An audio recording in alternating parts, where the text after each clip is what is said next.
है, ऐसा वहाँ पर सभी 240 लोगों ने स्वीकृति दी थी। तो वहाँ से हम आगे आज पढ़ते हैं कि वो 31 आज्ञाएं क्या थी। साथ ही में जो साइड बार था तो वो हमारा आधा ही पढ़ लिया था हमने। इसको हम आज पूरा करते हैं पहले, और उसके पश्चात आगे की रीडिंग के लिए चलते हैं। पेज नंबर 408 पर है जो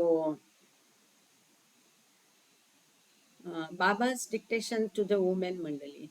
ये अत्यंत एक महत्वपूर्ण कल बात हमने जानी है कि मनी माई ने ये भी डायरी मेंटेन की थी कि बाबा's जर्नल करके समय समय पर ब्लू बस टूर के दौरान दूसरी ब्लू बस आदि खत्म होने के बाद मनी माई ने ये डायरी लिखना शुरू किया था।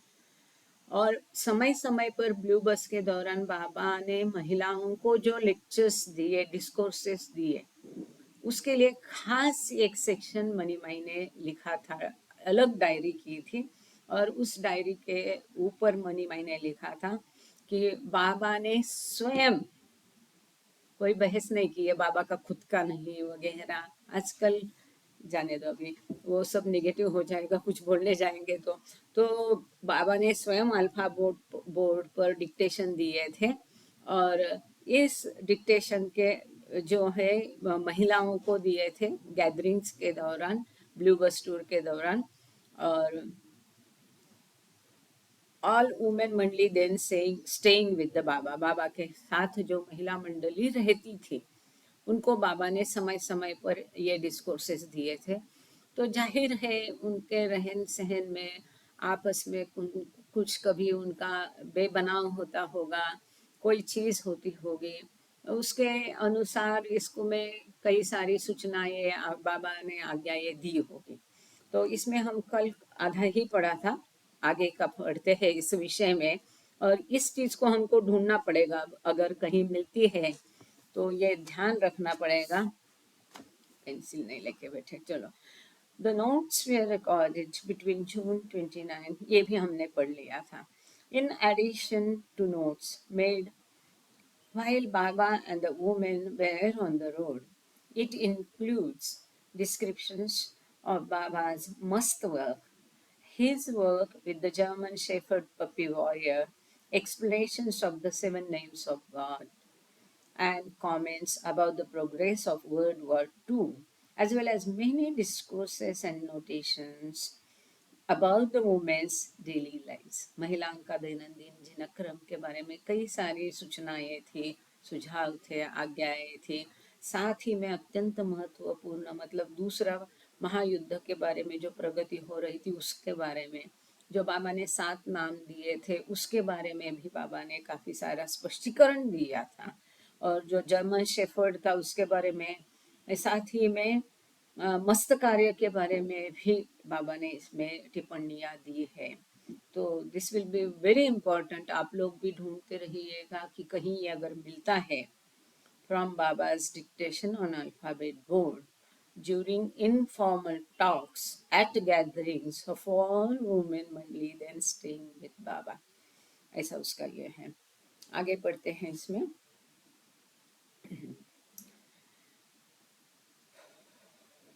Some of Baba's discourses and remarks about the war are duplicated in Mani's Blue Bus 2's diary, and many were edited for inclusion in Lord Meher and Mehra Meher.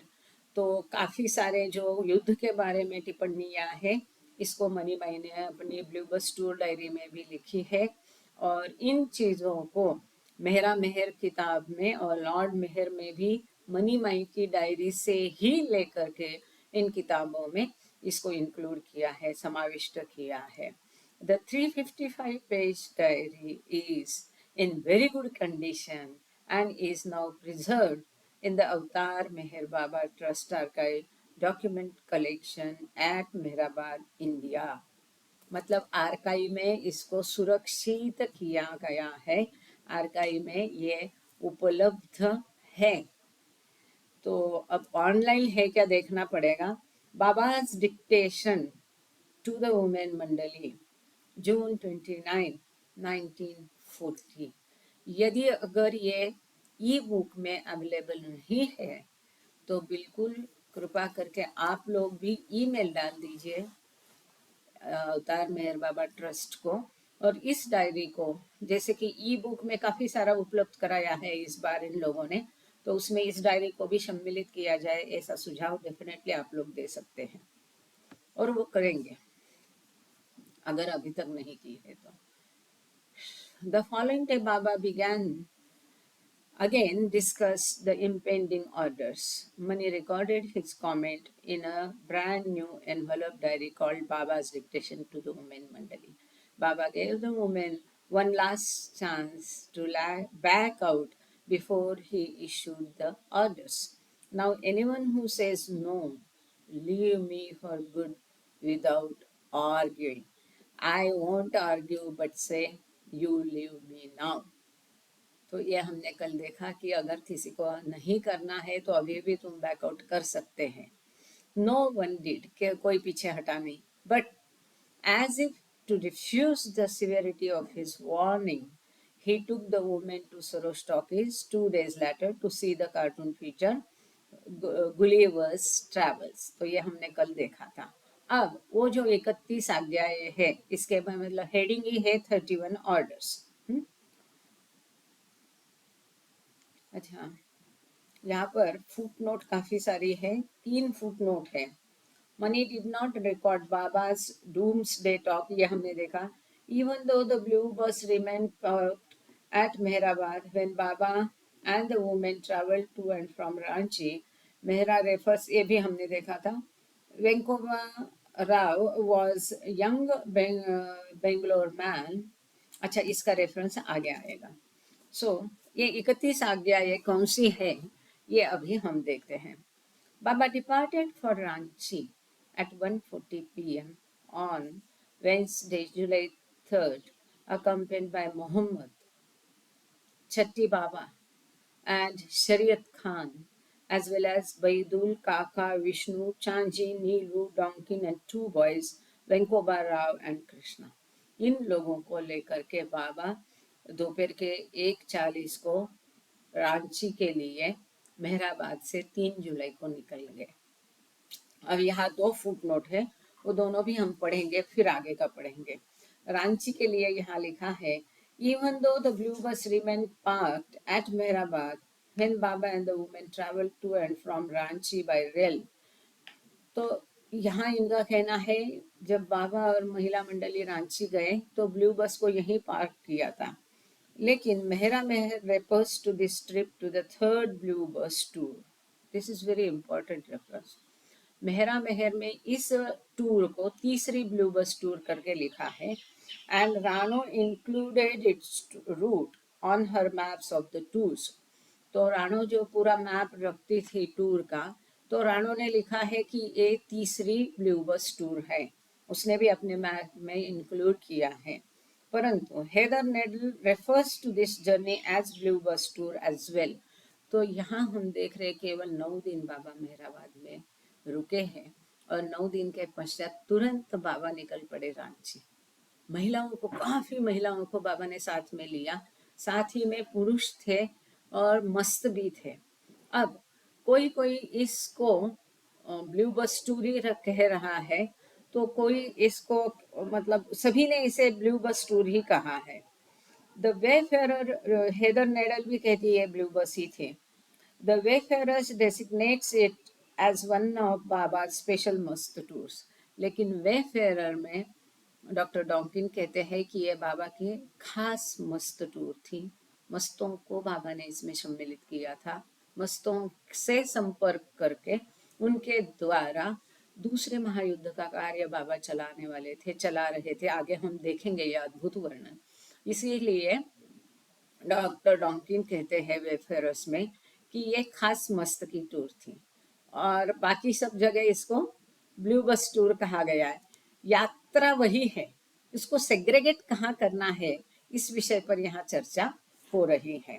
तो here it is considered as a trail trip between tours with Baba, but not a tour.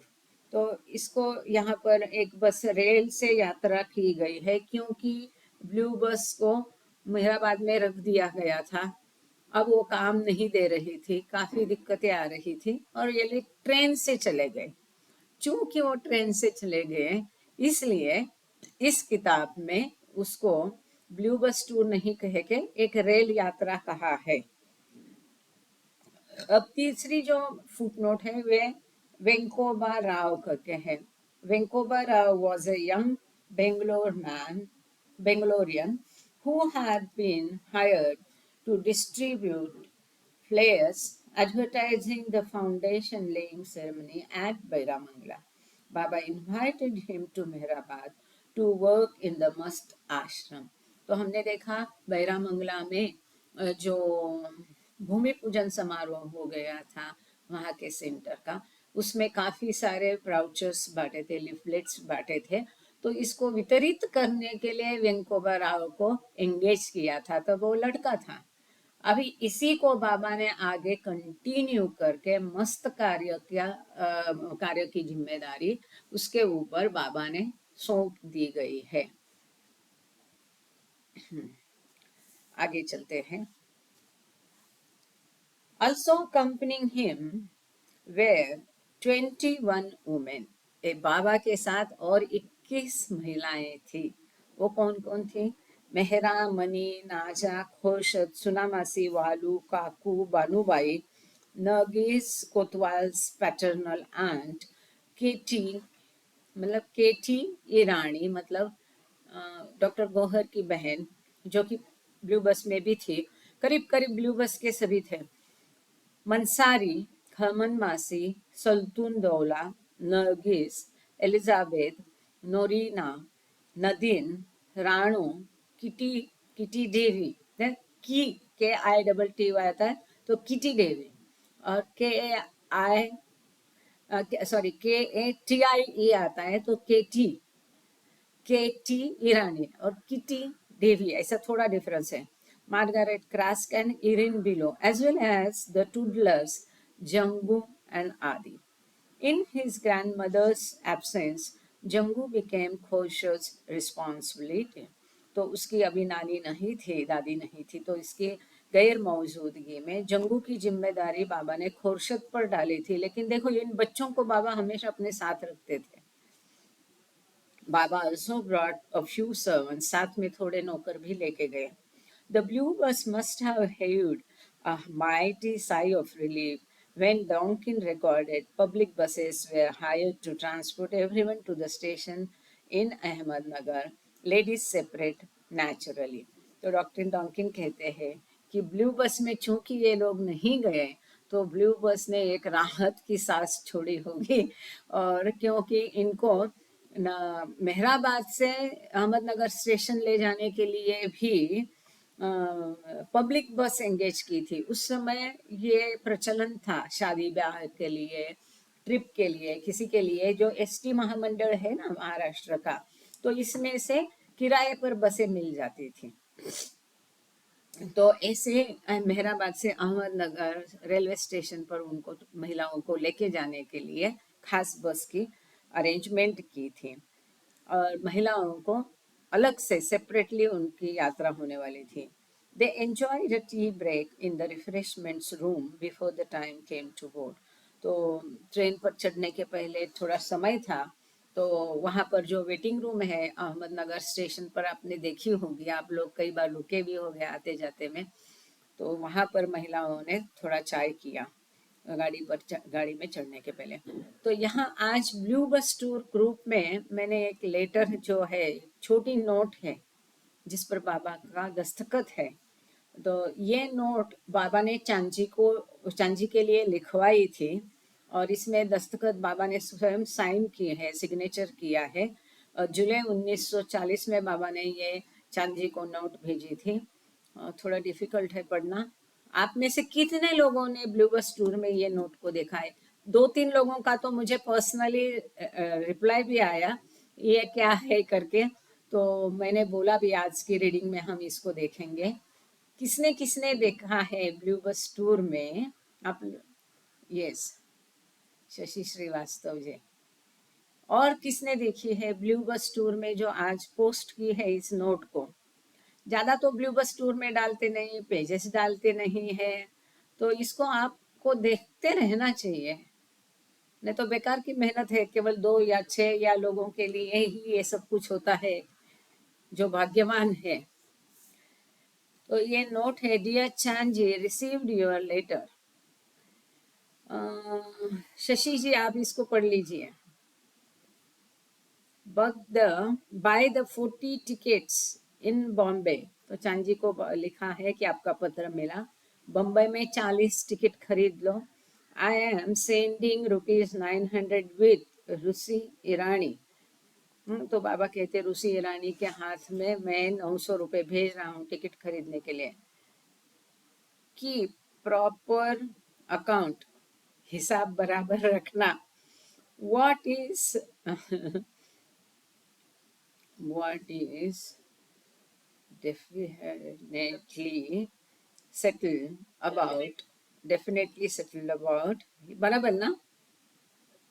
ये please, thank you. हाँ हाँ, शशि जी बोलिए, शशि जी बोलिए। What is settled about luggage weighing? क्योंकि क्या है, अगर लगेज का भारी भरता था, वजन ज्यादा होता था, तो उसका अलग से पैसा देना पड़ता था। और नीचे बाबा ने लिखा है love, MS Irani. Thank you Yasmin ji, आपने भी पढ़ा, नीलम जी ने भी पढ़ा, थैंक यू। पढ़ते रहिएगा, उसमें एक एक चीजें डाली जाती है। आगे पढ़ते हैं। द खटारा पैसेंजर आप लोग बोलते हैं कि नहीं खटारा गाड़ी है, बेकार रहता है, डुगडुगु धीरे धीरे जाता है। तो यहाँ पर कहा लिखा है, द खटारा passenger train reached Manmad at 7:30 p.m. where the woman again took tea in the waiting room before boarding the Calcutta mail at 10:30 bound east to Chakradharpur. तो यहाँ से अहमदनगर से ये लोग मनमाड़ तक गए, और मनमाड़ में उनको उतर करके ट्रेन बदलनी थी। वहां पर मनमाड़ के वेटिंग रूम में महिलाओं ने फिर से चाय ली, और आगे उनकी कलकत्ता मेल जो रात को 10:30 बजे चक्रधरपुर के लिए जानी थी। The train was late pulling in to the station and the men were pelted with rain as they scrambled to transfer all the baggage to their new bogies। तो ट्रेन हमेशा जैसे देर से आई, बारिश भी थी, और पुरुषों को सभी जो सामान है ट्रेन में चढ़ाने के लिए काफी मुशक्कत करनी पड़ी। The women settled into another crowded compartment to sleep yet again like sardines। तो दूसरे कंपार्टमेंट में महिलाओं ने अपने आप को एडजस्ट किया। थे awoke at 5:30 a.m. on July 4 at some big station, the name of which Mani was too sleepy to recall, for a ripening breakfast of rava and tea। तो सवेरे 5:30 बजे वो उठ गए 4 जुलाई को।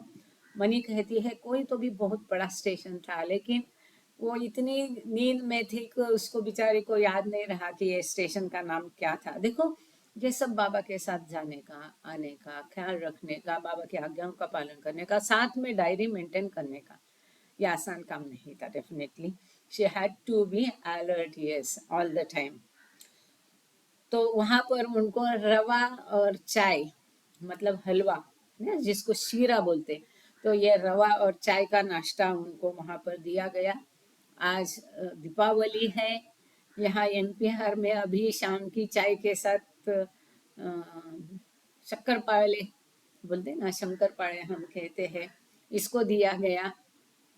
और आप सभी को, जितने लोग अभी यहाँ जुड़े हैं, त्योहार होने के बावजूद, और अभी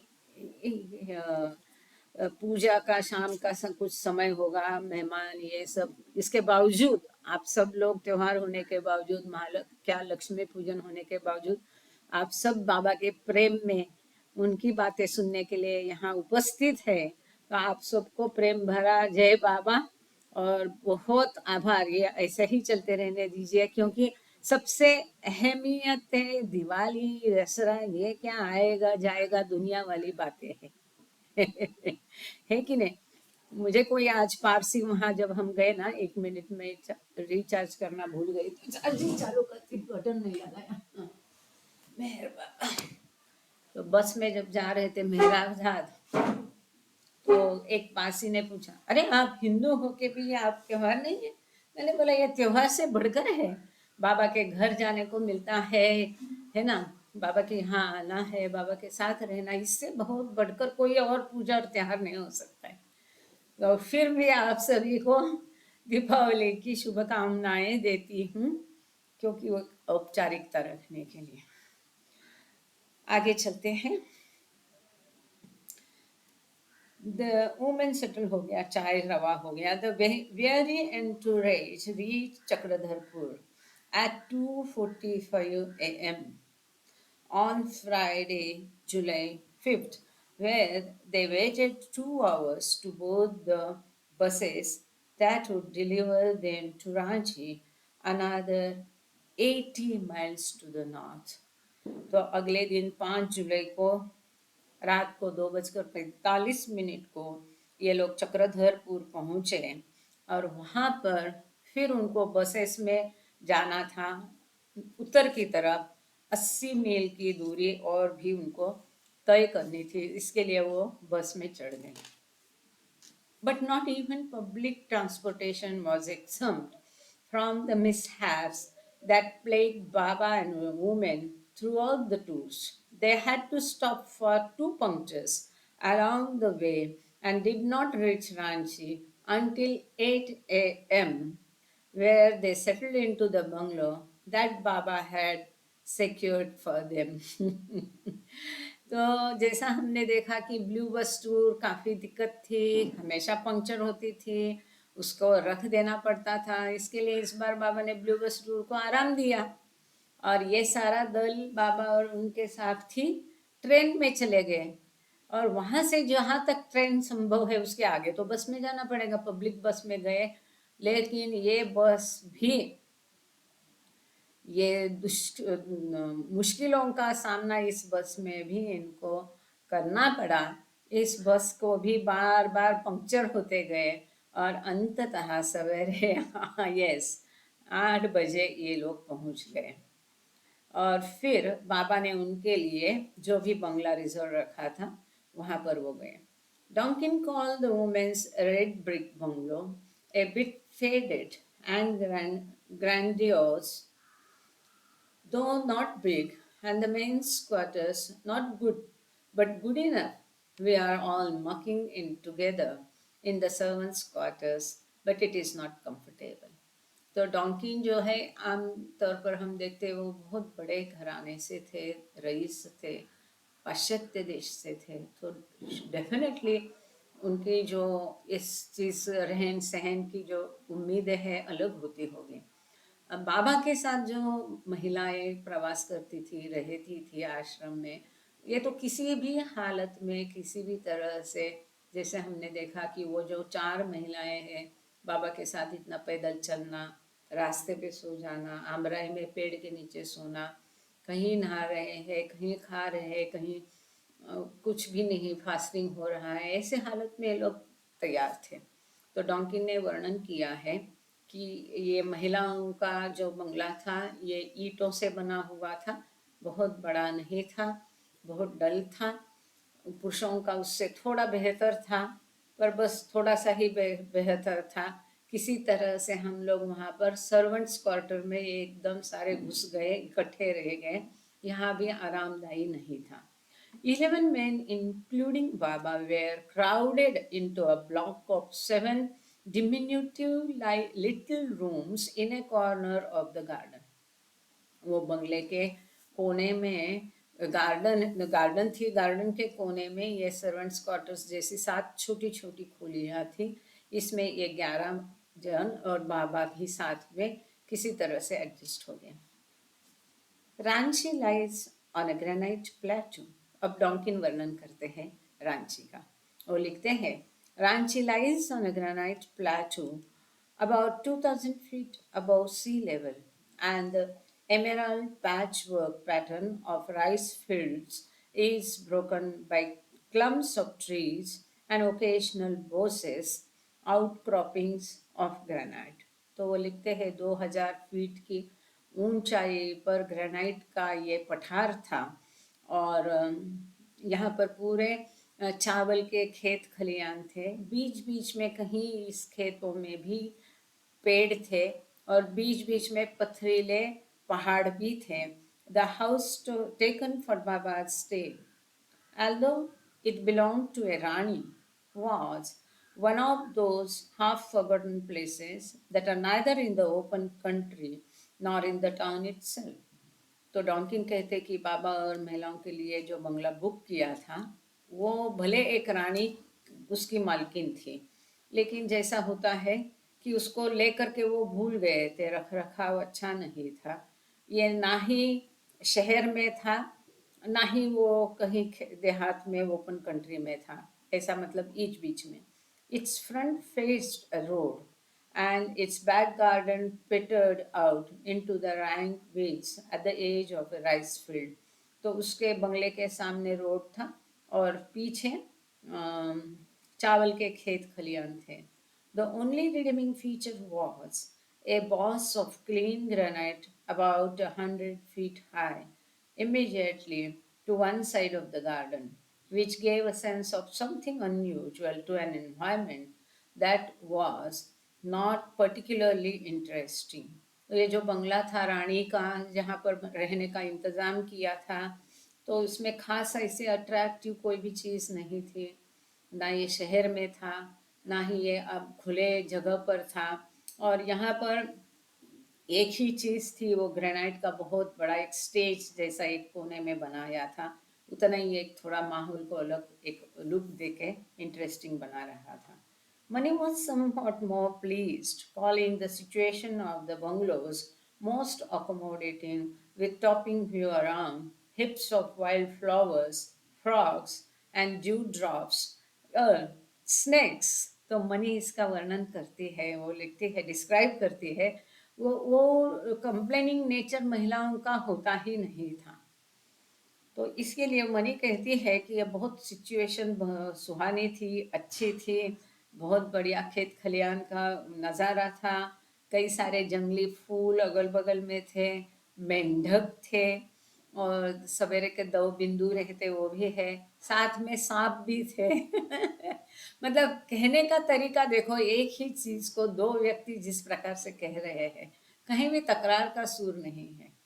But she also noted an intense scarcity of water in spite of almost continuous rainfall. यहाँ करीब करीब लगातार बारिश हो रही थी और इसके बावजूद पानी की किल्लत थी। The first morning after moving into the bungalow, the women discovered that they had exhausted the rainwater in the well the night before when they had bath. जैसे ये लोग पहुँचते थे, थके थे और धूल मिट्टी से भरे होते थे, तो जिस भी जगह जाते थे थोड़ा सा मसल्स भी ये होता है, अच्छे गर्म पानी से या कोई भी पानी से नहाते हैं तो एक फ्रेशनेस आ जाती है, थकान दूर होती है, मिट्टी मैल दूर होता है। तो ये लोग जाके अगली रात नहाए और उनको लगा कि एक कुआं है तो पानी तो कुएं का होगा ना, आता रहता है, तो अच्छे से पानी निकाल करके नहाए। लेकिन अगले दिन जब ये नहाने निकले गए तो उनको पता चला कि ये कल जो कुएं से पानी लेकर नहाए, कुआं तो खाली हो गया। ये कुआं नेचुरल सोर्स ऑफ वाटर नहीं था, बल्कि जो बारिश का पानी है उसका जमा हुआ वो सब पानी था। So there was no underground source to replenish their supplies, so the men had to transport water from a nearby working well. इस वजह से पुरुषों को बाजू में जो वो स्वाभाविक नेचुरल कुआं था जहाँ के पानी का रिसोर्स होता है, लगातार पानी नीचे से आता है, ऐसे कुएं से पानी निकाल करके पुरुषों ने ला करके महिलाओं को दिया। यहाँ एक फुटनोट है, कहाँ मिस की वो, तो इसको पढ़ के आगे जाते हैं। Bungalow Baba had secured for them, तो इस बंगलो के बारे में एक फुटनोट है। मेरे ख्याल से मैंने ये भी ब्लू बस टूर में डाला है, यदि आपको किसी को, yes thank you Shashi ji, although Mani's Blue Bus Tours diary refers to the property as Gold Koti, both Mehra Meher and Baba's dictation to the women Mandi say that they stayed at the Prince Victor bungalow, which had once belonged to the Rani of Kuchi.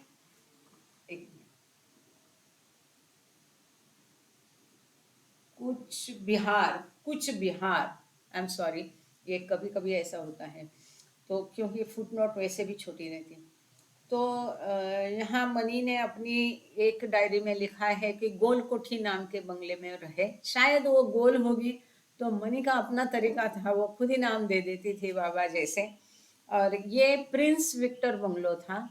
तो इसके बारे में जब Google search किया तो Google search में Prince Victor bungalow, ये historical place थी, रानी का बंगला था। अब वो अस्तित्व में नहीं है, लेकिन गोल कोठी जो है ये दूसरी प्रॉपर्टी थी, ऐसा आया है। यही ब्लू बस टूर में मैंने डाला है दोनों ग्रुप में, अगर आपने पढ़ा नहीं अभी भी, अब जाके पढ़ो, पढ़ने के बाद कुछ ऐसा वैसा कुछ करो तो मुझे पता चलेगा कौन कौन पढ़ रहा है कौन नहीं पढ़ रहा है। ठीक है, ये सबको मंजूर है कि जब भी आप ब्लू बस टूर हो, स्लेव ऑफ लव में अभी 1929 के बाबा के लिखे हुए आर्टिकल डाल रहे हैं, जो कि वो रहस्यमयी किताब का ही हिस्सा, बाबा के अपने शब्दों में अनएडिटेड है, सिंपल भाषा में सृष्टि की निर्मिति कैसी हुई ऐसे ऐसे सब लेख हैं। तो कृपा करके इसको चूके नहीं, अगर एक दिन मिस हो गया तो अगले दिन दोनों पेज पढ़ो, लेकिन पढ़ना जरूर। और आज से ये नियम लागू है, जो भी पढ़ेगा वहां पर कई सारा रहता है ना, ऐसा वाला रहता है, ऐसा वाला रहता है, कई सारा रहता है, बराबर है, कई सारे क्या बोलते सिंबल्स, उसको क्या कहते हैं भाषा में आपका आईटी में। हाँ यस नीलम जी, तो इसको डाला करो आप, तो मुझे पता चलेगा अभी कि कौन कौन पढ़ रहा है कौन कौन नहीं पढ़ रहा है। बराबर है ना सुरेश सर, सुरेश वर्मा भी यहाँ पर उपस्थित है, जय बाबा। तो जी दीदी जी जी सही है दीदी। हाँ, लेकिन दीदी रेगुलर नहीं पढ़ पाता हूँ, जब कभी मौका मिलता है तो पढ़ता हूँ। कोई बात नहीं है। जी जी जी, जय बाबा सर। आपको नहीं, सभी को ये सूचना है कि सब लोग पढ़े, और पढ़ेंगे तो जहाँ वहाँ कुछ दिखाओ, मुझे समझ में आए कि आप लोग पढ़ रहे हैं, है ना। तो यहाँ हम देख रहे थे कि प्रिंस विक्टर बंगलो जो है रांची का, तो ये उस रानी का बंगलो था, अब यह अस्तित्व में नहीं है। इसमें बाबा ने इंतजाम किया था, which had once belong to the Rani of Cooch Behar. कुछ बिहार नाम की जगह है, तो वहाँ की जो रानी थी उसका मालिकाना ये बंगलो था। और जैसा हमने इसको देखा कि ये दुर्लक्षित था, इसका रख रखाव ठीक नहीं था। Lord Mehar uses both names, so apparently the two properties were one and the same। तो यहाँ ये कहते हैं, ये अनुमान लगा रहे, इसीलिए मैंने परसों किसी को बोला जो फुटनोट है एटलीस्ट इन्फिनिट इंटेलिजेंस में बिल्कुल ध्यान देती नहीं है, इंग्लिश भी हिंदी भी फुटनोट में ज़्यादा ध्यान देती नहीं है। आप अपने आप पढ़ो, अपने आप देखो क्या हिंदी गलत सही उसका।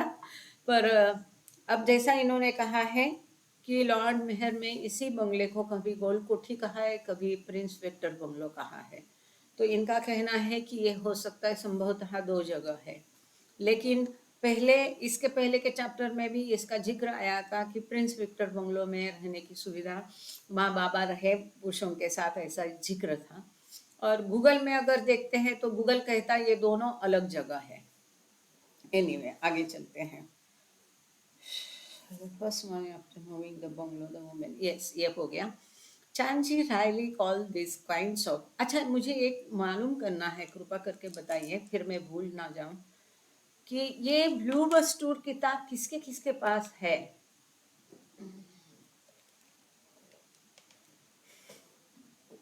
अच्छा किसी के भी पास नहीं है, कोई बात ना। ओके कोई बात नहीं। किसी ने बीच में कहा था कौन सा पेज है, इसलिए मुझे लगा कि उस व्यक्ति के पास है क्या, लेकिन भूल मैं याद नहीं रखा। Anyway we are on page number 411। Chanji Riley called these kinds of inconveniences the rosy aspects of a trip to a hill station, adding, it is nobody's fault because we have come here at the wrong season. When it rains heavily, the weather is chilly, roads muddy, sticky, so that even in such a health resort, our life is none too pleasant. तो ये रांची का hill station था और वहाँ पर रानी का बंगला रहने के लिए लेकर भी इनका ये हालत था। तो इसके लिए जानजी का जो रिमार्क है ये सब असुविधा दुविधा के लिए वह कहते हैं ये एकदम रोजी, मतलब क्या, रोज मतलब गुलाब भी है और कांटे भी है, ऐसी ये ट्रिप हमारी हिल स्टेशन की कंडीशन थी। वो कहते हैं ये किसी का दोष नहीं है क्योंकि हम गलत सीजन में यहाँ पर आए हैं। यदि हम बारिश के दिन में आते हैं तो यहाँ बहुत भारी वर्षा होती है और वातावरण बहुत ज़्यादा ठंडक होती है, रास्ते सभी कीचड़ कीचड़ होता है, पसीना पसीना होता है और इस तरह का जो अच्छा माना जाता है हेल्थ के लिए रिसोर्ट, यहाँ पर भी हमारा जीवन कोई आनंददायी नहीं है। The prospects of a long stay seem improbable. तो कहते हैं कि यहाँ और अधिक काल रहेंगे ऐसा लगता तो नहीं है। Chanji's observation at the wrong season would echo throughout the coming tour.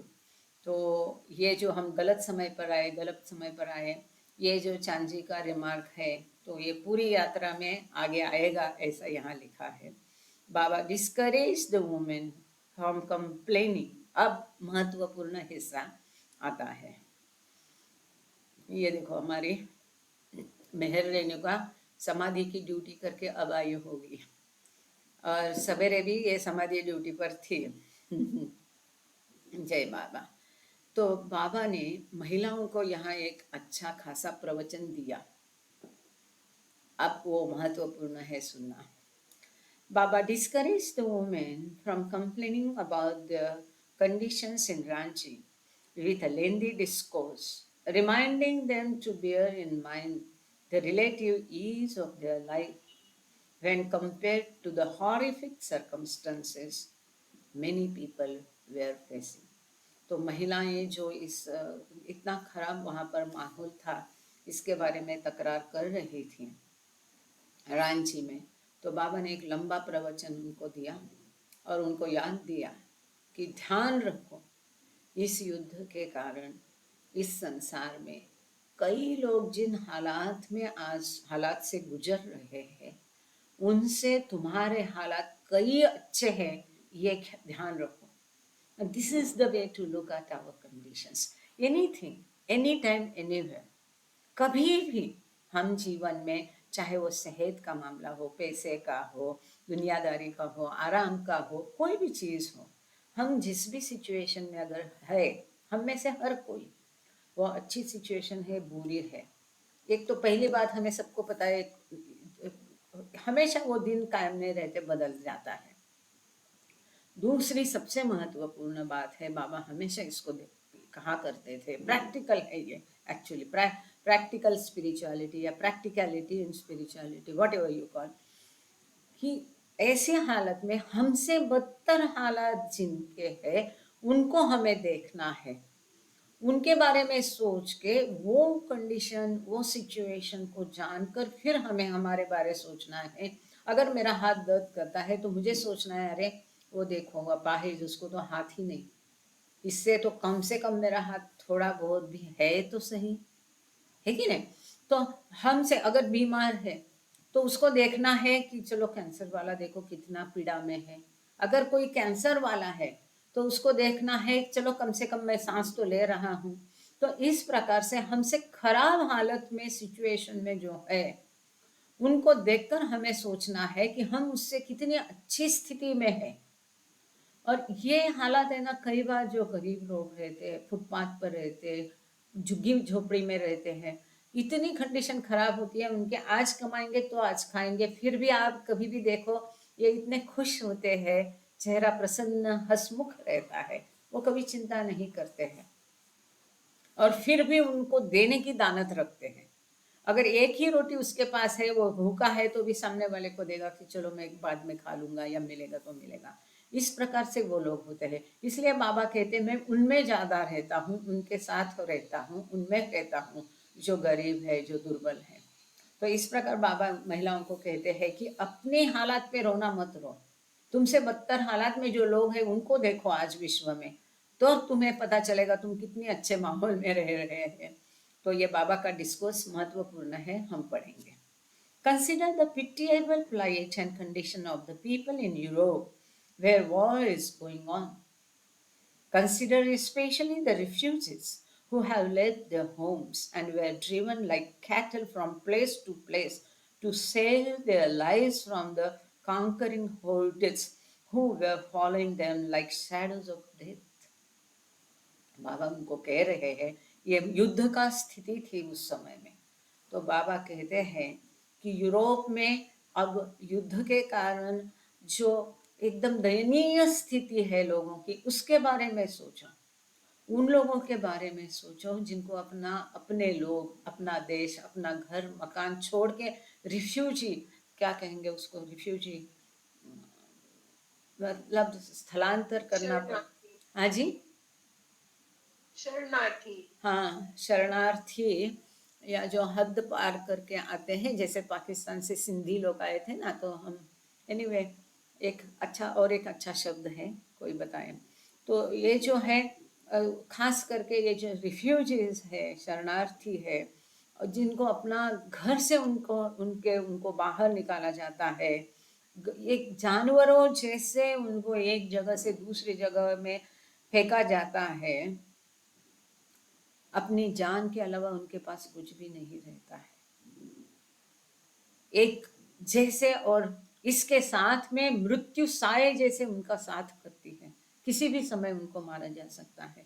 जैसे कि कंसंट्रेशन कैंप देखो, जूइश लोग देखो, इनके हालात क्या थे, क्या परिस्थिति थी। अगर आज भी हम देखेंगे तो जैसे हम देखे धराली गांव जो हिमाचल प्रदेश में, और कई दिन 15 दिन तक हर रोज हिमाचल प्रदेश का एक एक गांव मिट रहा था।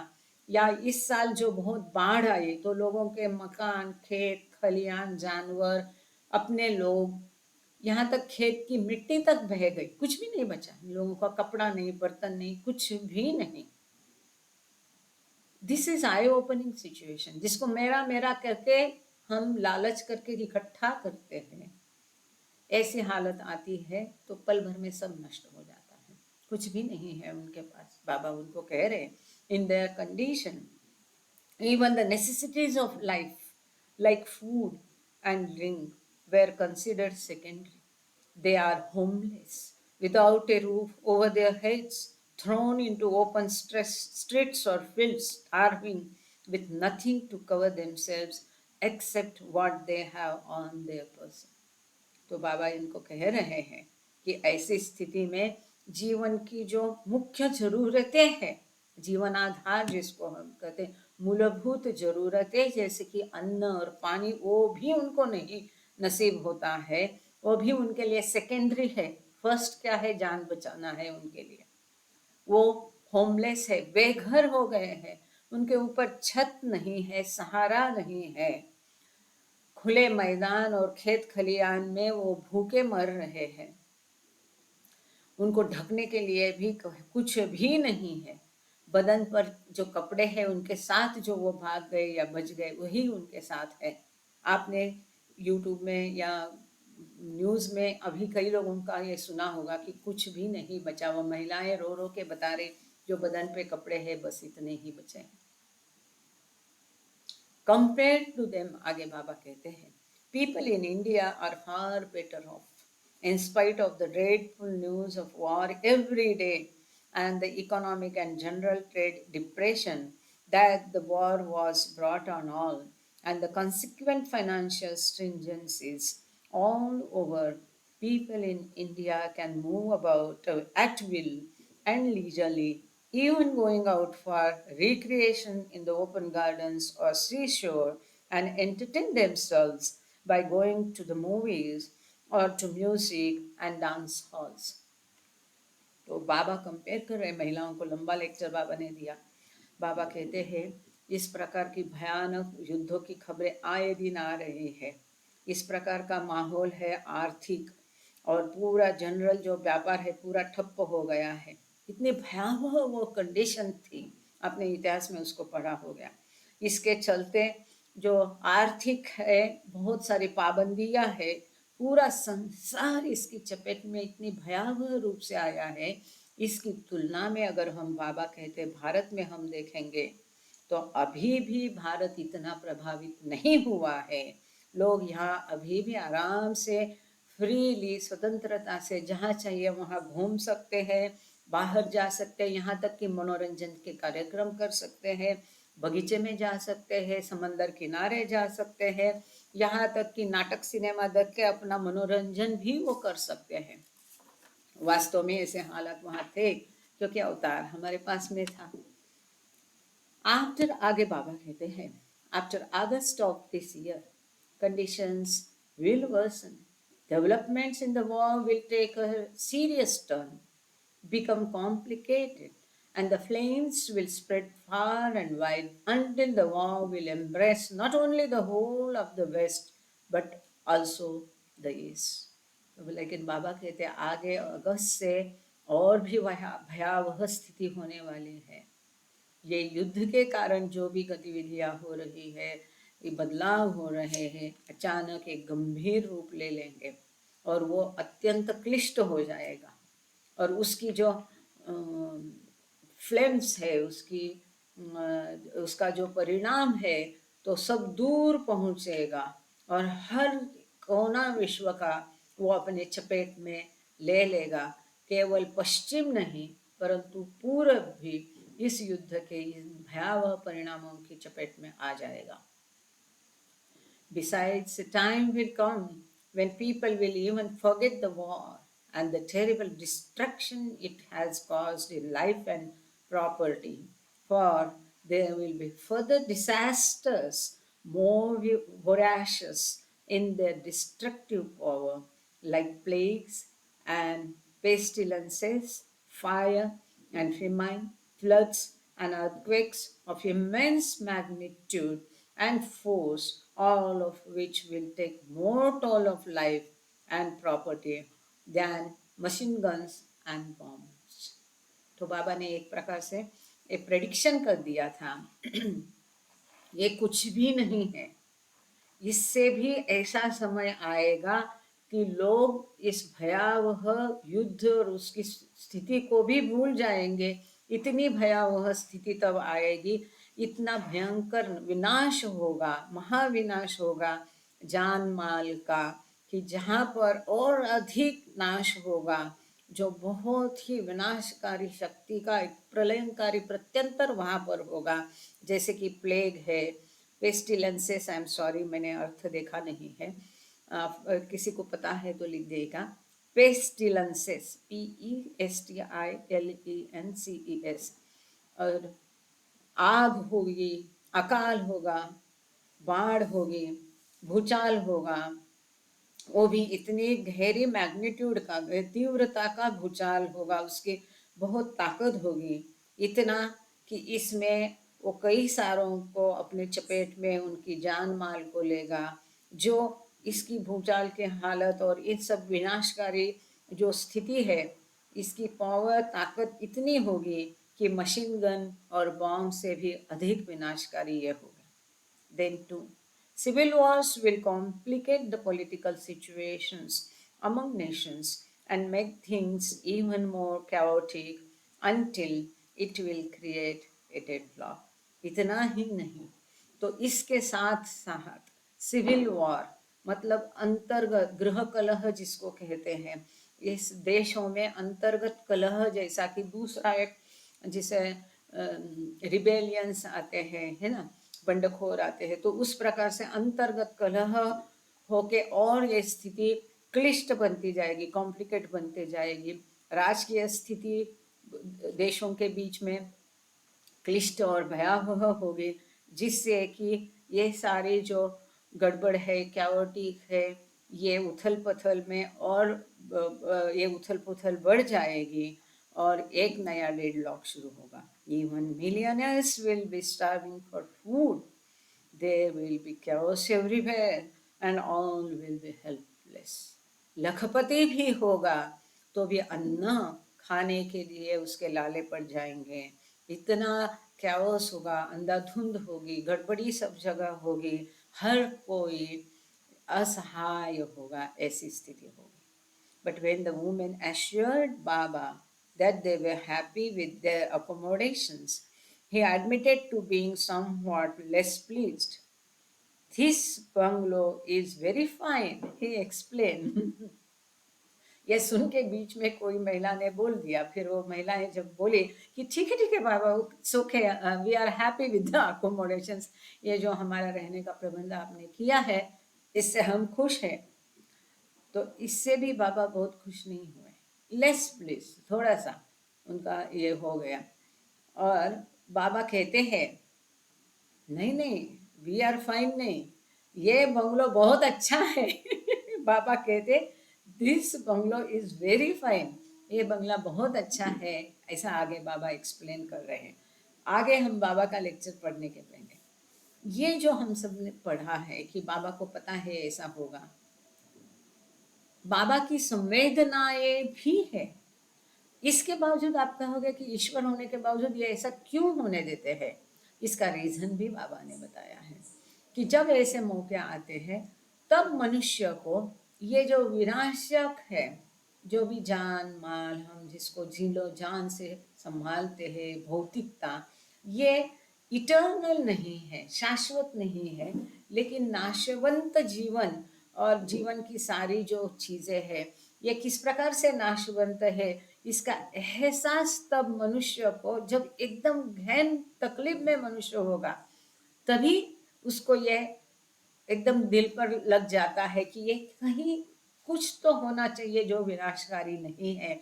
फिर वो ईश्वर की खोज करने लगता है।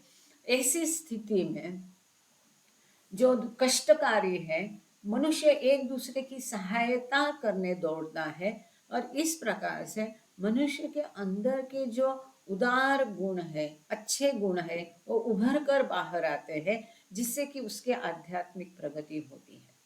और ये जो भी कुछ ईश्वर करता है वो उसका केवल एकमेव उद्देश्य है कि पूरे विश्व की आध्यात्मिक प्रगति करना, उसको आगे ढकेल देना है, एक नर्सरी से उसको एकदम तीसरी कक्षा में डाल देना जैसा। या मतलब एक कहना है कि उनको लेना देना आपकी भौतिकता संभालो, आपको सुख ऐशो आराम देना, ये नहीं है कोई सदगुरु ईश्वर या अवतार का उद्देश्य। केवल सभी मानवता की आध्यात्मिक प्रगति होती है। अगर हम इसी तरह से समझते हैं तो यही तरीका सही है ना। प्यार से समझाने से अगर समझ जाता है बिना समझाने से, तो उसको कष्ट नहीं भोगना पड़ेगा। तो बाबा इनको कहते हैं कि यही बंगला कैसा एकदम अच्छा है। बाबा कहते हैं with a lovely garden and other amenities, but the well is almost empty and there are heaps of snakes. It is said there is a man eating python on the hill near our compound. But no amount of snakes, mosquitoes and insects will make us move from here. Unless there is no more drinking water, then we might shift to another. तो बाबा कहते हैं ये खराब नहीं है बंगला, ये बहुत अच्छा है, क्योंकि यहाँ इतनी सुंदर सारी सुविधाएं हैं, इतनी बढ़िया गार्डन है और पास में कुआं भी है। हाँ, भले कुएं में पानी नहीं है, और यहाँ बहुत सारे सांप भी है, ढेर है सांपों का। और ऐसा कहा जाता है कि इस पहाड़ी पे मनुष्य को खाने वाला पाइथन भी है, इसी कंपाउंड में वो है। आगे बाबा कहते हैं परंतु कोई भी सांप, मच्छर या कीड़ा मकोड़ा हमको यहाँ से भगा नहीं सकता है। जब तक कि हमें यहाँ पीने का पानी मिलता है हम यहाँ रहेंगे। हाँ, वो दिन दूर नहीं है जब यदि हमें पीने का पानी यहाँ नहीं मिलेगा तो फिर हम इस बंगला को छोड़कर चले जाएंगे।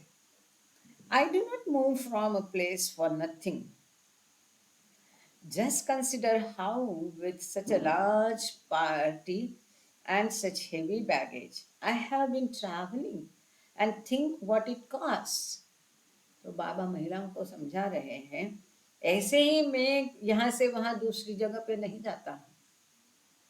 इतने बड़े लोगों को इतने सारे सामान के साथ या इतना हम प्रवास करते हैं, कितना खर्चा उसका आता होगा, कभी आपने सोचा है?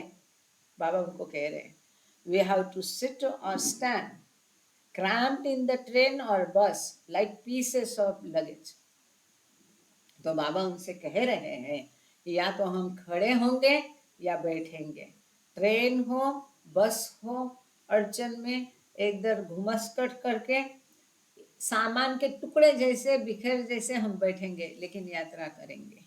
This tour has an objective, else I would not take you from place to place.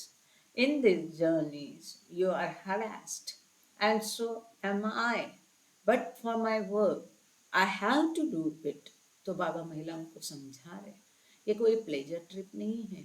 इतना खर्चा करके इतना दिक्कत में मैं आता हूँ, तुमको दिक्कत है इन यात्राओं से, मुझे भी है, तकलीफ मुझे भी होती है, परंतु इसके पीछे मेरा उद्देश्य है।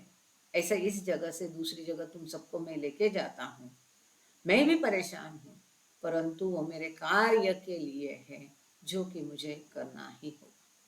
Before leaving for Ranchi, Baba had advised the men to view the trip as a holiday and an opportunity to rest before they entered their years of new orders. Actually, इस यात्रा को रांची जाने के पहले बाबा ने पुरुषों को बताया था कि ये हमारे मौज मस्ती की ट्रिप होगी, छुट्टी के दिन है हमारे, एक संधि है, अवसर है हमको आराम करने का, और हम नई आज्ञाओं का पालन करने के पहले थोड़ा रिक्रिएशन है।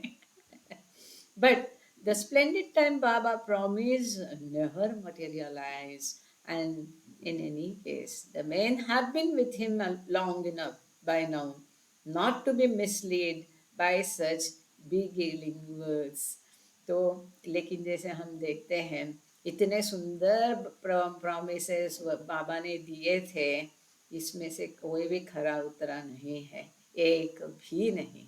अब इतने लंबे समय से ये सारे लोग बाबा के साथ रहे थे, तो इस बाबा की चिकनी चुपड़ी शब्दों में तो वो आने वाले नहीं थे, उनको पता था, क्योंकि पहले जो बस टूर थी, दूसरी बस टूर, उससे गोवा से अभी तो वो आए थे, मेहराबाद केवल 9 दिन वो रुके हैं और फिर एक तकलीफ भरी यात्रा पर निकले हैं। बाबा कभी रुकते नहीं थे, अथक काम, यही उनका घोष वाक्य था। The life which spiritual master Chanjo observed, even in the best places of the world, is a life of simplicity and self-denial, where comforts become unnecessary and luxury superfluous. बहुत सुंदर शब्दों में चांची ने वर्णन किया है। वो कहते हैं, आध्यात्मिक गुरु के साथ का जीवन विश्व की किसी भी सुंदर, अति सुंदर जगह में भले वो होने दो, ये अति साधारण सादा जीवन होगा, खुद को नकारने का जीवन होगा, खुद को कोई भी आराम उसमें नहीं होगा, और खुद को कोई भी आराम देना ये अनावश्यक होगा, और एक प्रकार की चैन होगी। इन शॉर्ट, दूसरे शब्दों में, सेल्फ डिनायल, कोई भी चैन नहीं है, आराम नहीं है, सतत काम। It is a life dedicated to the secret cause of a perfect God man, whose work is universal and concerned only with the upliftment of mankind. तो ये इस प्रकार का जीवन है जो कि अपने एक गूढ़ हेतु के लिए, गुप्त रहस्यमय हेतु के लिए, एक परफेक्ट मास्टर को, ईश्वर पुरुष को हमने पूरा सौंप दिया है, डेडिकेट किया है, अर्पण किया है। संपूर्ण समर्पण हमारा ईश्वर को, ईश्वर पुरुष को, उस गुप्त रहस्यमय हेतु के लिए समर्पित है, जब हमारा जीवन उसे समर्पित है, तो उस जीवन के चैन के बारे में हम नहीं सोच सकते हैं।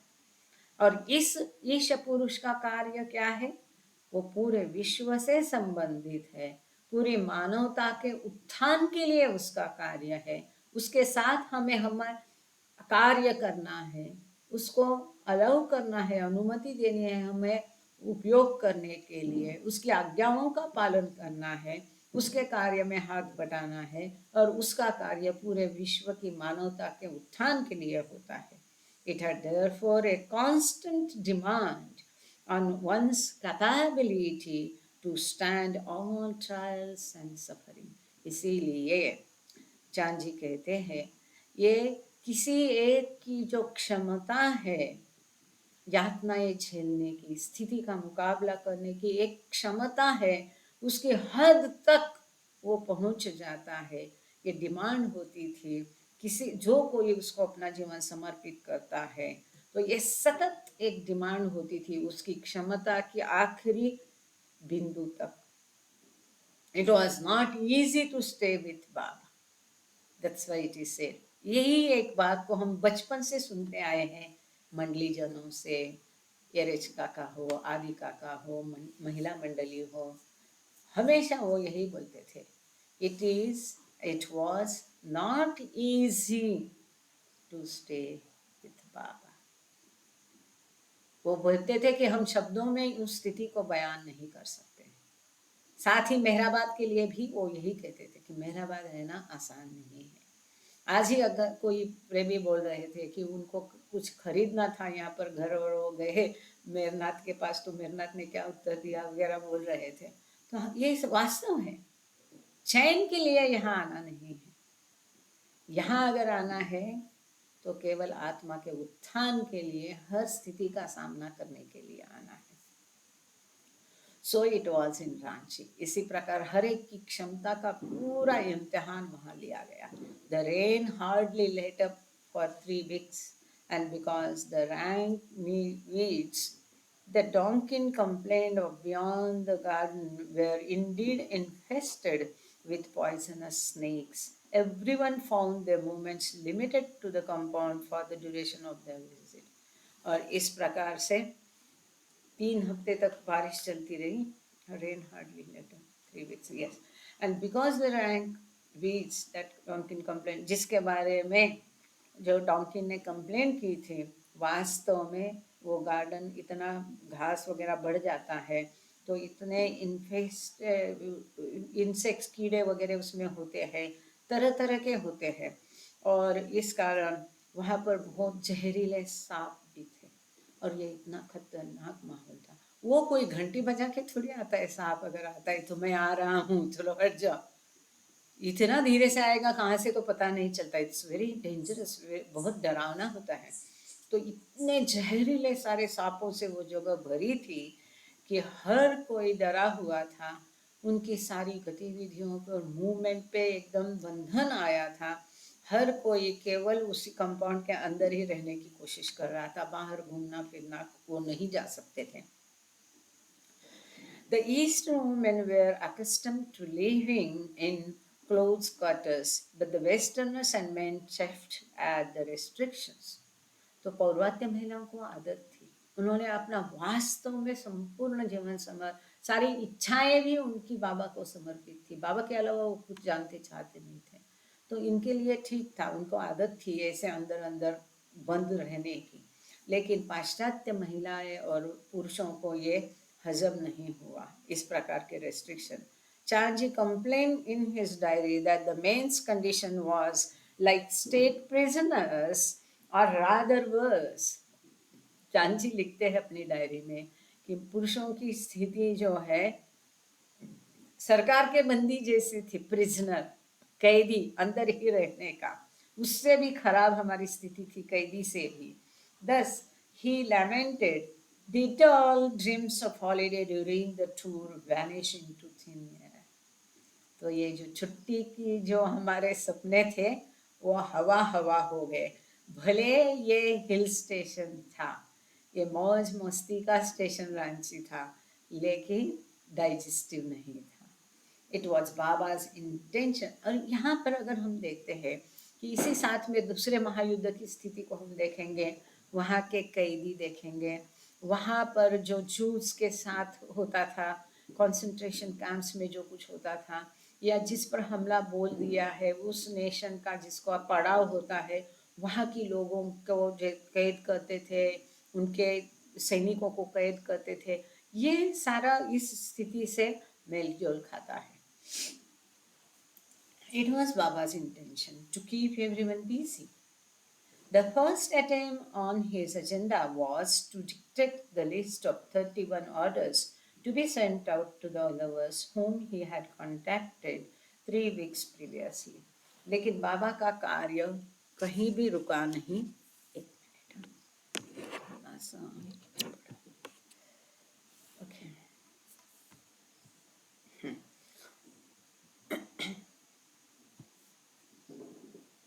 बाबा का एक ही हेतु था, सभी को कार्यरत रखने का।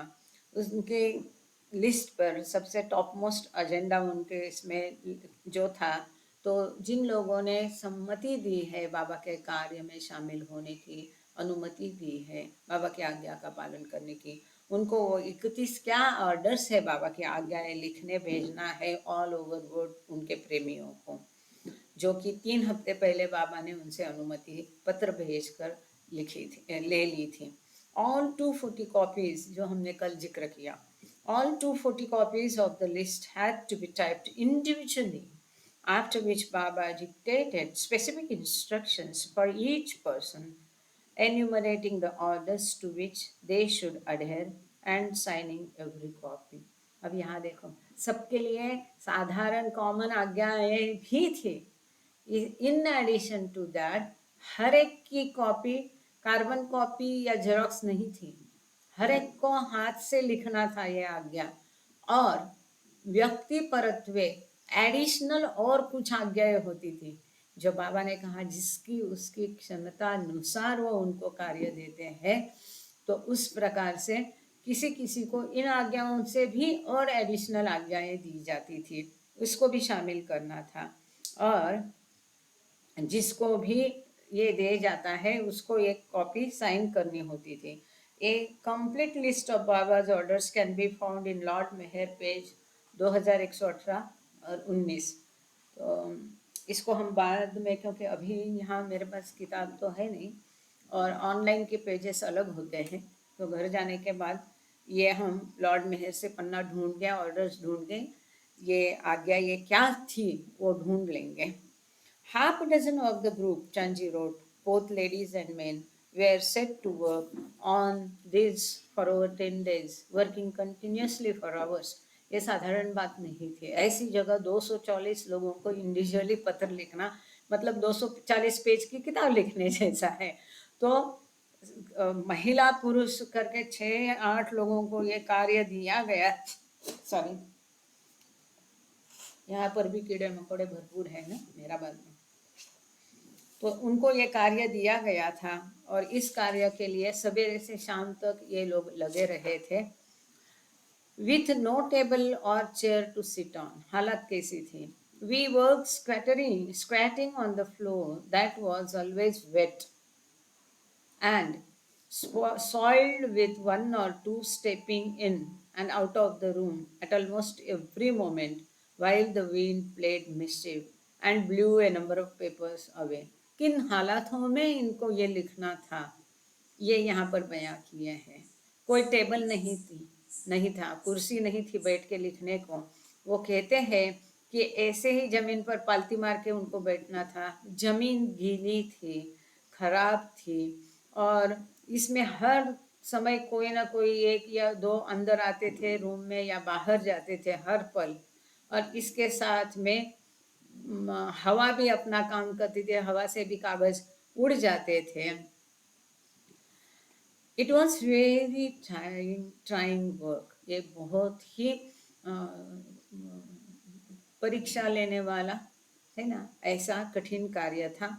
We had worked on the floor for years, but that was at home in Mehrabad. Here we had none of that feeling atmosphere.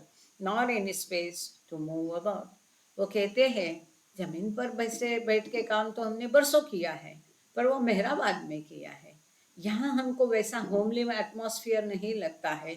यहाँ ईद गिर्द जाने को कोई जगह भी नहीं है, और वो जो एटमॉस्फेयर मेहराबाद का है हमें वो यहाँ पर नहीं मिलता है। The orders ranged from complex fasting instructions to giving up such everyday dietary items such as meat, fish, or egg, or indulgences like tobacco or alcohol. तो जो आज्ञाएं थी उसमें बहुत कठिन और क्लिष्ट आज्ञाएं थी। जिस प्रकार की उपवास की जो सूचनाएं थी वो कि विविध प्रकार के उपवास थे। हर दिन का डाइट अलग होता था, जैसे कि मछली, मटन, अंडा, इसके बारे में वो होना है कि नहीं। साथ ही में टोबैको, तम्बाकू, दारू, अल्कोहल, इसके बारे में भी सूचनाएं। Some prohibitions not attending theatres, operas, concerts, movies, circuses, or horse races involved giving up activities that people might over time miss.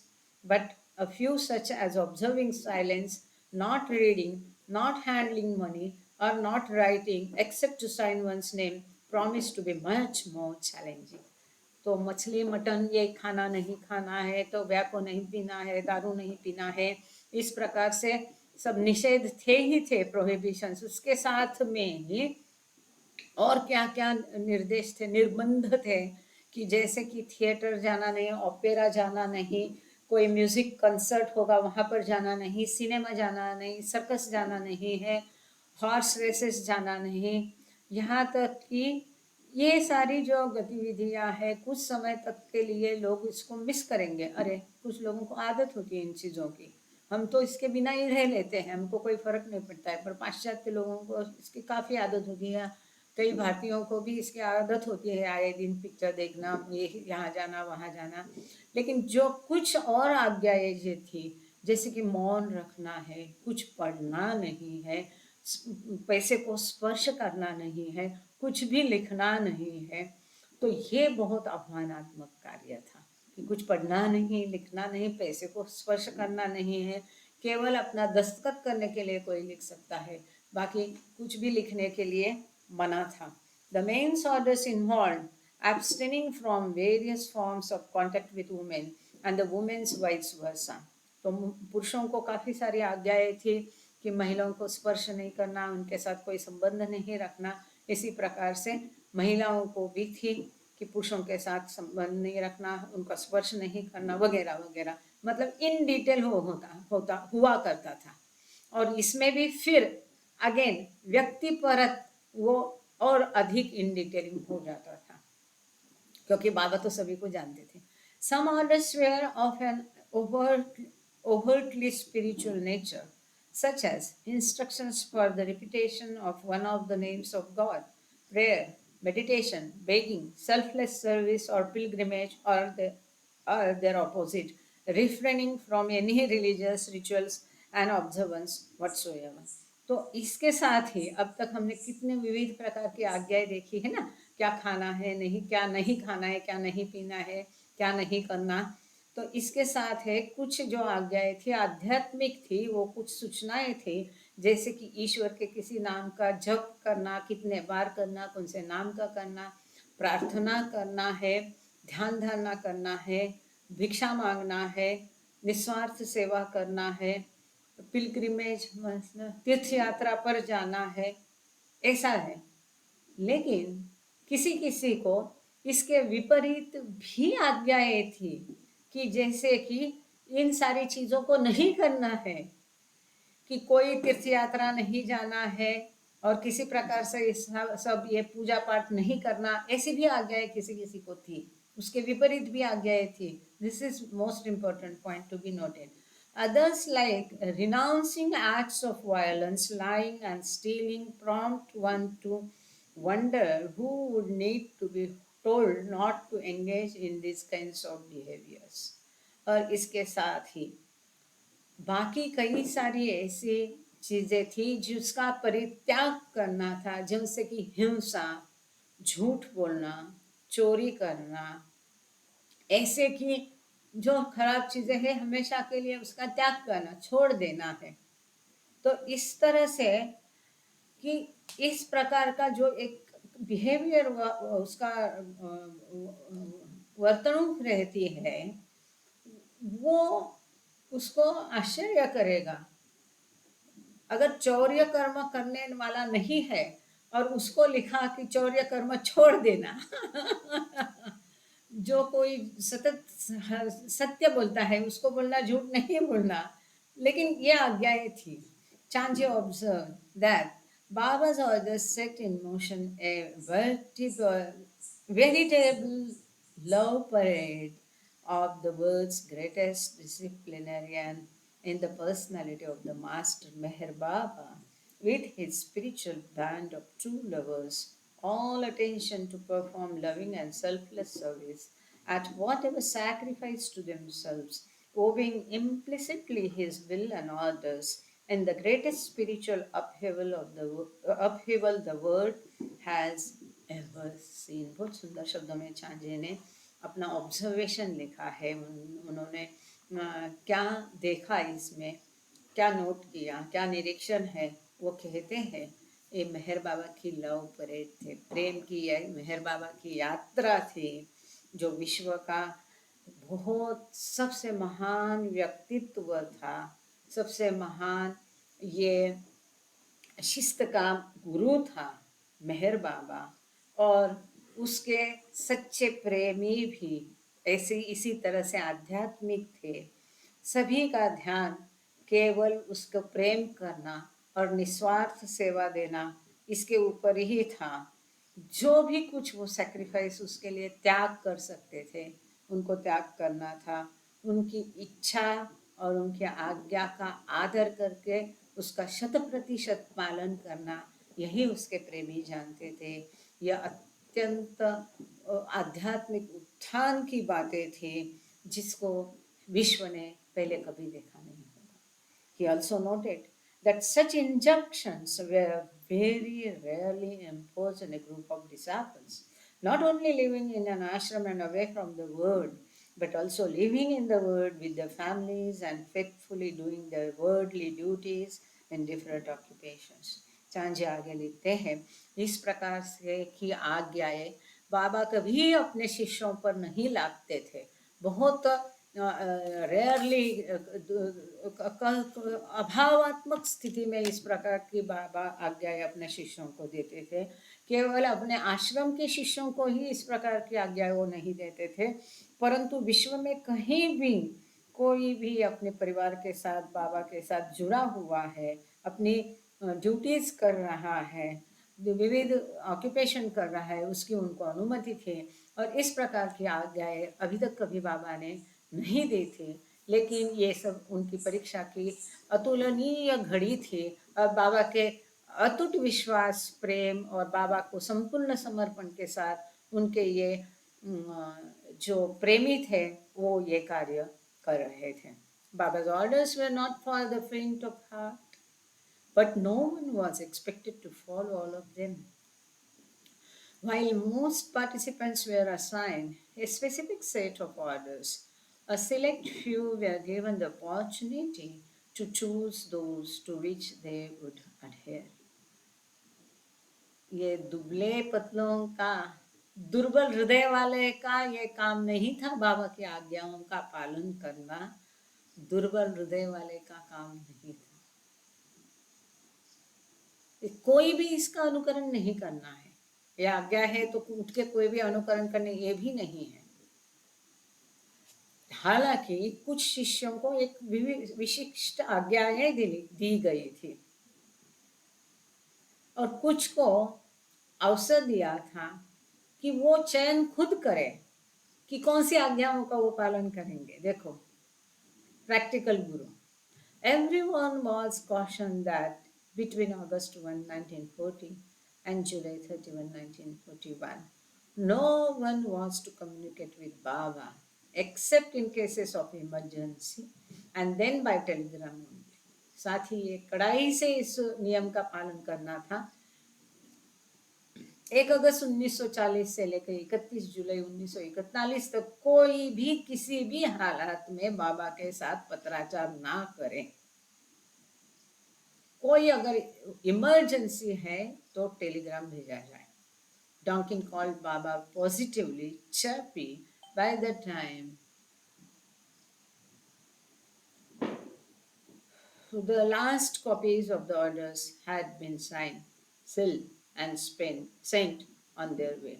तो आखिरी जो ये आज्ञा की कॉपी थी, इस पर दस्तखत करके उसको सीलबंद करके भेजने तक बाबा इसके बारे में बहुत सतर्क थे, पॉजिटिव थे। ये सुंदर एक था लेक्चर। देखो यहाँ बाबा के 240 लोग बाबा की सभी आज्ञाओं का पालन करने जा रहे हैं, और हमारे आधे लोग मगन है दुनियादारी में, है कि नहीं? ये होता है। द्वार में गंगा आ रही है, फिर भी बैठ के पानी पीने का भाग्य हर एक के नसीब में नहीं। आप जो गिने चुने हैं उनके नसीब में ये भाग्य है। अब 5 मिनट बाकी है। हम आगे द मस्त आश्रम एट रांची। ऐसे इन हालातों में बाबा में ने रांची में भी मस्त आश्रम खोला था। तो यहाँ इसको आगे जाने के पहले, क्योंकि आज इसको हम कंप्लीट तो नहीं कर पाएंगे, है एक ही पेज का। यहाँ पर जो एक दो घटनाएं सुनी मैंने लोगों से, तो मुझे लगता है कि ये अवसर है आप लोगों को बताने का। रितेश ने मुझे बताया कि ऐसा ऐसा एक व्यक्ति है, मैं तुमसे उसको मिलवाना चाहता हूँ। उसको पूछा कि तुम बाबा के पास कैसे आओ? कोई किताब पढ़ के, कोई यूट्यूब का चैनल का देख के, किसी व्यक्ति के द्वारा आया नहीं था। बाबा खुद उसको कैसे लेके आए। वो कहता है यंग लड़का है, और उसको सवेरे 3 बजे उसको स्वप्न आया। वो अवतार मेहर बाबा का नाम भी नहीं सुना था, अवतार मेहर बाबा का छवि भी नहीं देखा था, कुछ भी बाबा के बारे में नहीं जानता था, जैसे ये दुनिया के कई सारे लोग नहीं जानते हैं। और उसको 3 बजे बाबा की सुंदर यंग एज की छवि आई, पूरा तेजपुंज चेहरा, उसमें से सारा प्रकाश परावर्तित हो रहा है, और ऐसे बाबा को की छवि उसने स्वप्न में देखी। और क्या संदेश दिया, आई एम सॉरी, वो मुझे याद नहीं, कोई गलत बोल न जाए इसलिए, सो विल ड्रॉप दैट। परंतु वो देख करके फिर वो भूल गया, क्योंकि उसको तो कुछ भी पता नहीं है। बाद में उसने सर्च किया, फिर उसको गूगल पर मेहर बाबा के बारे में पता चला, फिर उसको मेहराबाद के बारे में पता चला, और खुद वो यहाँ पर चला आया। वो बोलता है मैं किसी बात में पढ़ना नहीं चाहता हूँ, किसी के पीछे जाना नहीं चाहता हूँ, मेरा ध्यान केवल बाबा पर है, फोकस केवल बाबा पर है, मुझे बाकी किसी से लेना देना कुछ भी नहीं। Isn't it wonderful? जो नया आदमी आया है, हमसे कम आधी भी नहीं हमसे उसकी उम्र, वो आज यही महत्वपूर्ण बात जो आज बाबा परिवार में जरूरी है, इसकी याद लोगों को दिलाना, उसको वो खुद कह रहा है, खुद उसके लिए डिटरमाइंड है। It's very wonderful. मुझे बहुत अच्छा लगा ये सुन के। और फिर वो बोला कि पता नहीं, वो जब जैसे उसको मिलाया रितेश ने, तो देख के पहली बार मिल रहे थे, तो वो रोने लगा। वो बोलता है पता नहीं मुझे ऐसा ये आ गया, इतना ये में ये हो गया कि भर आया उसका हृदय, और वो रोना शुरू कर दिया। तो ये जो है सेंसिटिव पीपल, जिसको हम बोलते हैं the soul is already prepared. अब उसको बाबा की मैंने उसको बोला कि बाबा की नज़र तुम्हारे ऊपर है, बाबा ही तुम्हारा सब कुछ करेंगे, करवा रहे हैं, बस तुम करते रहना जो बाबा कहते हैं, उनके अपनी ड्यूटी अच्छे से निभाओ, आते रहो Meherabad, you have come to the right place. और वो सब खुद ही समझदार है। तो इस प्रकार जो हम देखते हैं ना, we have to make our self worthy of his grace, जो हम हमेशा बात कहते हैं। मुझे अच्छी लगी, बहुत टाइम उसके पास भी नहीं था, मेरे पास भी नहीं था, 2-5 मिनट की बात थी, तो उसमें जो ये मन को अच्छा लगा, तो मैंने सोचा चलो आप लोगों के साथ साझा कर दो उसको। और आज प्रार्थना कौन करेगा? नीलम जी, आप आज प्रेयर कर दीजिए, ठीक है? बाबा हाँ टाइम है अभी। आवाज ठीक से आ रही है? सॉरी। आवाज ठीक से आ रही है मेरी? अच्छा उधर रेंज का प्रॉब्लम है क्या आज? हाँ, बीच खराब ना हो जाए कहीं। अच्छा अच्छा, तो गांगड़े सर को दे दे। जी जी। ठीक है, तो गांगड़े सर जय को। मेरे बाबा। जय जी जी जय सर। मेरे बाबा। जय मेरे am I audible? यस जय मेरे बाबा। यस सर, बिल्कुल ओ ऑडी। परवरदिगार, अभी टाइम है ओ सर, परवरदिगार, 2 मिनट the दो। preserver and protector of all, you are without beginning and without end, non-dual, beyond comparison, and none can measure you.